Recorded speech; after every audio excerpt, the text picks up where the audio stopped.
Dadewethu. Singakhuluma. Thenjiwe ngingachaza. I have nothing to say to you. Ngiyacela Thenjiwe.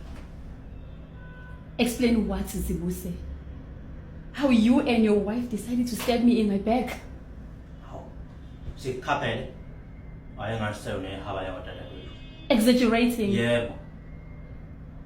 You went with Mlungisi to help him collect the vault. The next thing I see, you all drive past my house for days and none of you have been taking my calls. Is that not stabbing me in the back? Lokho bekungesona isithando sami dadewethu.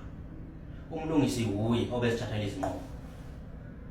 Mina ke njengoyise kunzima ukuthi ngingameseka umfana. His father. You are not his father. Hayi Thenjiwe. Lo mfana ngimkhulisile. Yonke into ayiziyo namhlanje ifundiswe yini umsalufu. Usho kanjani Thanyeni uyise? Taught him how to be a criminal. That's all you did. You know nothing about being a father, Zibuse. You are not worthy. Oh, molo fish. Wena Thenjiwe usho njalo kini. Thenjiwe ngempela iyona nto ngicabangela yona. Thenjiwe mina ngize ngaqomva ngathi ngagoba igcina imfihlo yakho la ngaphakathi kimi. Ukuze ngenze isiqiniseko sokuthi ngenza okufanelekile kumfana. Ngenza okufanelekile kuwe Thenjiwe, kuba abozala thina. Ukuthi ngibe ugazi oqotho kuwena. Nginikele ngakho konke nginakho Thenjiwe. Ukuze lo mfana belendo ayiyona namhlanje. Yebo singangaba nakho konke. Kodwa ke sibe umndeni Thenjiwe. Lo mfana ngibe uyise tjela ngenkathi uyise wesende emlahlile sayihlule esifeni sikanini.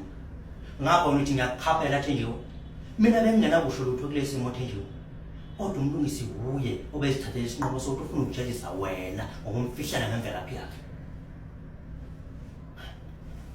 Uyazi ngempela dadewethu ukuza kwami la bengithi sizolungisa izinto mhlawumbe kodwa ke usuzikhombisile dadewethu ukuthi ungicabangelani kahle kahle. Ungibona ngingemuntu nje wena.